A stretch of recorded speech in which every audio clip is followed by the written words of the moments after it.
I wanted to just share a few thoughts with you.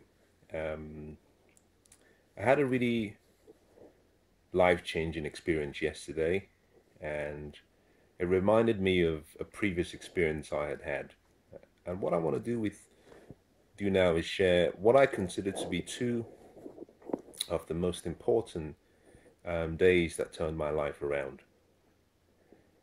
The first has to do with a telephone call I had a number of years ago. I believe this was sometime um, a number of years ago. I had just arrived um, in the United Kingdom, in London. I was very young. I had left my family back home in Nigeria, West Africa, and I had made a decision that I wanted to finish my education in a country that provided me with opportunities where I could learn, I could grow.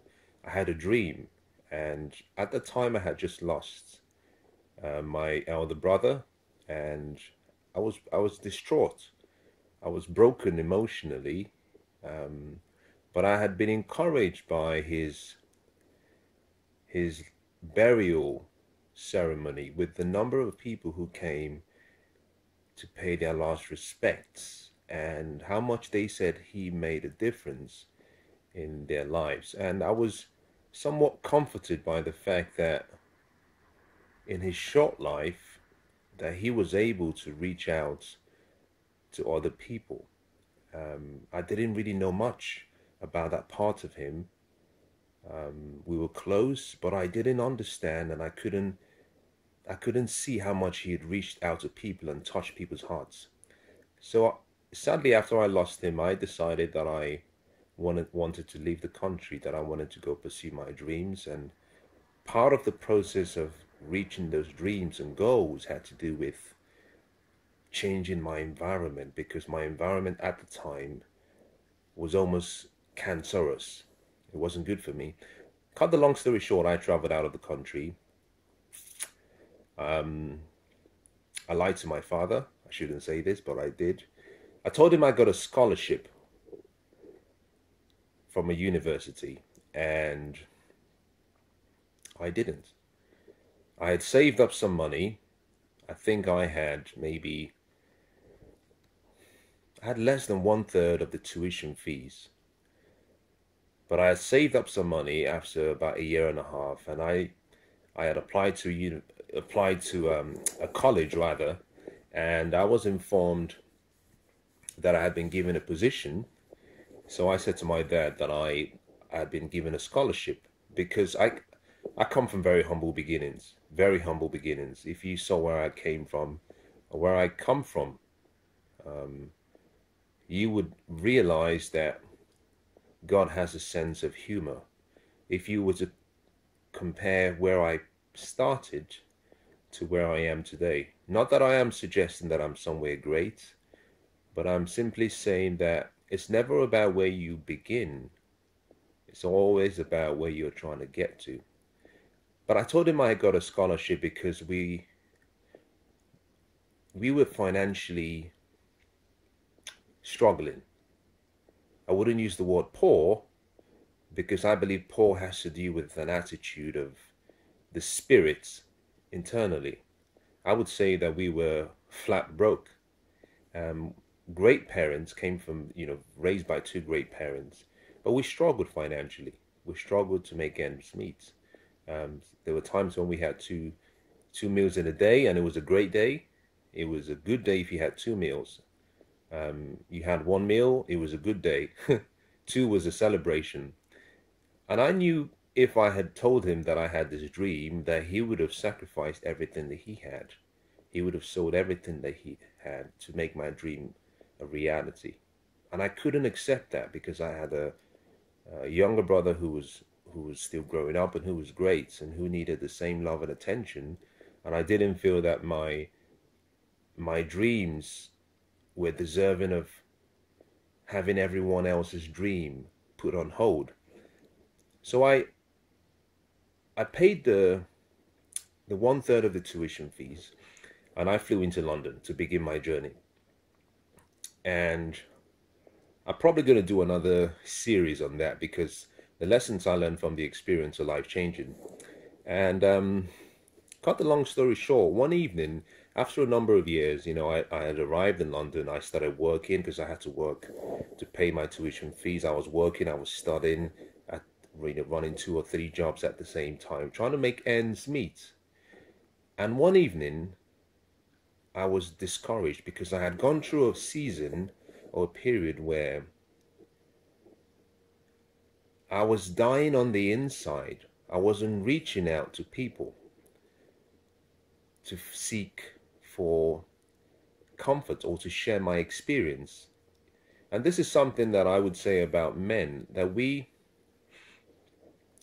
I use the word that ladies are emotional, men are he-emotional, that we think on the inside. So whenever we have a problem, we run into our cave, run into the cave of our mind. We refuse to share it, which is very, very tragic.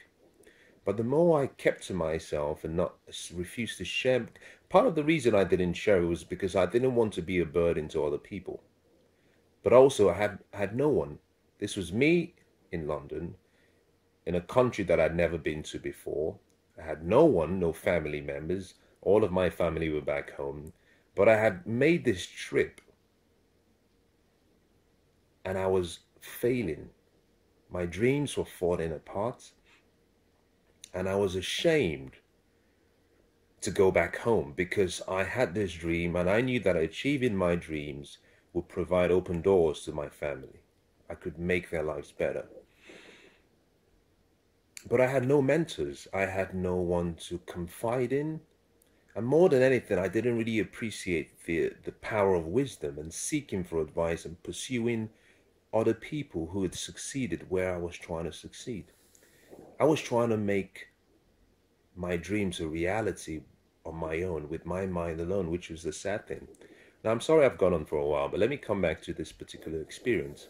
So I'd gone on for a number of months in such almost a very depressing state. I wasn't depressed, but I was very close. And one evening, I believe I had had enough. And I picked up the phone and I rang my dad. And he said something to me that I would never forget. He picked up the phone and he said, "How are you?" And I said, I think I'm okay. Now, there's something my father always asked me every time we spoke, even till today. Whenever he rang or I rang him, this is when I left the country, very young, still very young, he would always ask me, "Are you happy?" He would always say, "Mensah." After the introductions and the greetings, he would take a pause and then he would say, "Mensah, are you happy?" Now, when I arrived initially, I was still enthused with this dream I was pursuing. And at the younger age, happiness, we define it differently. After a number of years, that question became more difficult. Every time he asked me the question, it became more difficult because every day that went past, I could see happiness slipping away from me. And on this particular day, he asked me the question and I couldn't answer the question. And he said, "What is wrong?" Because for so long I had been hiding all of this pressure I had from him because I didn't want him to worry. And I knew if I had shared some of my problems with him, that he would have done everything he could. My father was amazing. If he had to sell his blood, he would have done it just to get funds to me, to make me achieve my dreams, to give me a better life. And I told him this on this particular day. I said, "I'm struggling." Now, after we had communicated for a while, he said something that I'll never forget. He said, "I'm very proud of you, son. I want you to come home. You've done well. I'm proud of you. Come home. There's nothing to be ashamed of." And I said to him, "I can't come home. My dream, I've got to achieve this dream because this dream connects all of our dreams.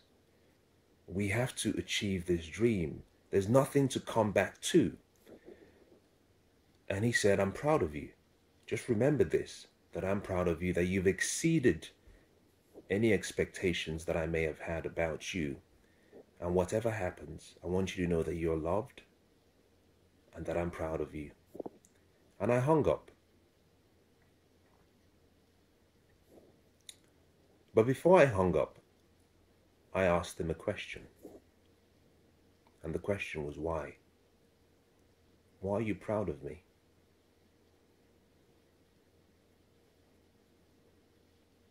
Now, just hold that for a minute. Let me fast forward to another experience, the second experience. 2 days ago, I spoke to my mother, and she was very excited, very excited. I had seen her a few weeks before that, spent Christmas with her and spent the New Year with her. But 2 days ago, whilst talking on the phone, she was very excited. She had so much passion in her voice. And I said, how are you? What's up? What's going on? You sound really happy. And she said that I am the happiest mother alive. And I am the most fulfilled mother alive. And she said, you and your younger brother have made me very proud. I couldn't have asked for better sons. Both of you have blessed me. Both of you have provided for me. Both of you have loved me. Both of you would do anything for me. She said, I'm a happy woman. I can't ask for a better life. I cannot ask for a better life than I have now because of you two. And I stopped for a few minutes and I asked her the same question I asked my father. Why? Now understand something. The question why was not because I was questioning something they said. At the point where my mom said she was fulfilled and she was happy and her life couldn't be better because of what we had done, the level of inspiration I drew from that statement, I think, is sufficient for me to achieve any dream or goal. If I go back to the conversation I had with my father, the statement he made to me, I'm proud of you, you are loved, there's nothing to be ashamed of. Those statements, those words, kept me for 10 years on the straight and narrow. Those words were the words that kept me inspired, that kept me motivated, that kept me focused, that kept me dedicated towards my dreams. Those words created a new burning desire in my heart that I could make it. And so what I wanted to share with you is not just the stories alone. There are 3 things I want you to take out from this session. The first is that you would never know how much someone cares about you until you reach and ask. And you must ask the question, why? Part of the reason you want to ask the question why is because the why contains the extra inspiration you need. We get our self-image from our parents. We get our self-esteem and self-worth from our parents, at least at a very young age. And if you look through ancient times, and there are so many stories, and if you read through biblical stories, you had one brother going up to another brother, disguising to be the elder son because he wanted his father to bless him. And I believe strongly that there is almost an unquestionable gift that comes with having a parent bless you and say, I'm proud of you, and I wish you well, and your days will be long, and you will succeed. I think those blessings are priceless. Part of the reason why you want to get the answer to the question why is because once you understand what they see in you and how they see you and how they even see through you, it changes the picture you have about yourself. We're all blessed with, I think individually, all human beings are blessed with great gifts. We have a brain with 100 billion cells. We have a heart with an imagination that has no boundaries. We have a conscience that guides us and serves as a referee to tell us when things are right or wrong. We have a body so uniquely designed to help us achieve our dreams and goals. We have a free will and the power of choice to choose how we want to live. We have all these great gifts. The one thing we don't have is the ability to feel exactly what someone else is feeling. By asking the question why, you get the true, undiluted feeling from the person's heart. And I can tell you this, there's no greater inspiration than knowing from someone who cares for you why they love you or why they are proud of you. Those 2 days changed my life because of what I was told, but more because of the answers to that why. Because we're all different. Now, secondly, once you've established that you've been able to get the why, or you've been able to get the true feelings from the heart of someone that you care about, always take it a step further. Write it down. Write it down and document it, because a day will come when you want and you need those words in the same way that it was spoken originally, so that you can inspire yourself and encourage yourself through a really difficult time. Now think about this. Self-talk and affirming yourself is saying to yourself what you wish someone else would say to you. Kind words that you wish others will say to you. Now, if you can capture those words in writing, then when the storms come, when the doubts come, when the setbacks and the failures and the challenges come, you can reach back to those words. And uniquely, because the mind cannot distinguish between a real or an imagined experience, it's easy for you to simply close your eyes and replay those words and magnify that feeling.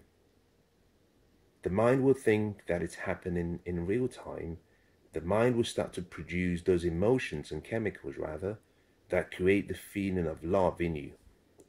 So the first thing I learned from that experience is how to ask the right question, why? Now, the second thing I learned from these two experiences was this: the power of words, the power that the right words can have on you. One of the mistakes I've made, I think, in my life has always been trying too hard to fight my battles alone. I'll say that again. One of the mistakes that I've made in my life has been trying too hard to fight my battles on my own. Now, that hasn't been because I think I can succeed on my own. I believe that it came from a place where I just didn't want to burden other people. I didn't want to put my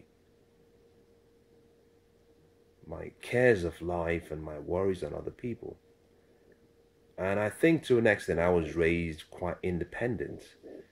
and having left home at a very young age, and I've very always been on my own, I think I developed that self-sufficiency in myself because I had no one, and I didn't want to come across as this poor young boy who was begging. So I developed this attitude of being my own coach and my own cheerleader and my own critic.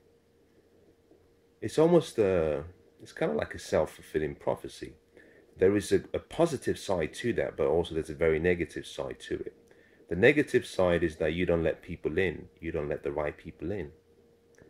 The positive side is it means that you're self-sufficient. That to an extent you don't need the affirmations of other people for you to continue to do good work. But I learned from that experience that although I had worked hard, so hard, and I had tried and labored, and I had tried to rest on my my willpower and my core beliefs and my strength, I realized that just by hearing those words, it showed how weak I was on my own. That there is power in agreements. There is power when two people come together and say, we have the same purpose in mind, and I may not be with you in person, but my heart is with you and my spirit is with you, and I care about you, and sorry about that, and I wish you the best, and I will continue to be there for you as much as I can. So I learned from that experience that other people care. Make no mistake, other people care. You just have to find the right people and let their words inspire you, let their words encourage you. But likewise, pay that forward, which is the third point I'm going to talk about. So the first was, when you receive encouraging words, find out why. Because sometimes some people might say, I'm proud of you, and that's great. But if you can find out why, it takes that feeling to an exponential level. That's the first. The second is that you can't succeed on your own. You have to be willing to open up and let people come into your life and help you become who you were born to be. I like what one Italian artist said. He said, we are all like angels with only one wing.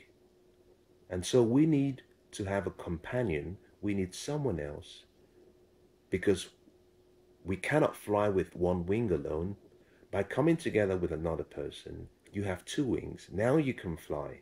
So to achieve your dreams and goals, you need relationships. Success is built on relationships. So that's the second point. You cannot succeed with your mind alone. There are other great minds around you. One of the biggest mistakes I made in the 10 years when I started to pursue my dreams and goals was I refused to pursue wisdom. I refused, not intentionally. This comes from just being ignorant. I didn't seek for knowledge. I didn't seek for wisdom. I didn't seek for people who were succeeding and living the life in the present that I was hoping to have in the future. So just remember this. There's always someone, and there are a few people around you, not too far from where you are, who are living the life today that you want to experience in 20 years. So leverage their time, leverage their knowledge, leverage their experience by allowing them to come into your life. Now, the third thing is to pay back.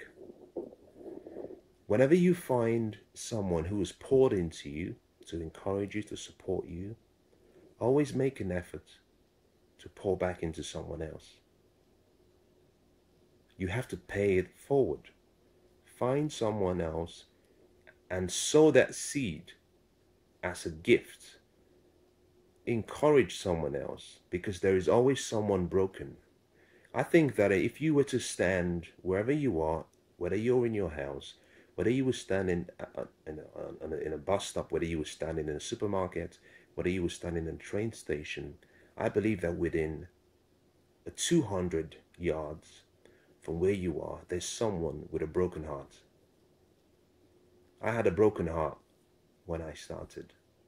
I had a broken heart, and I was helped by words when my father called me and when my mother called me.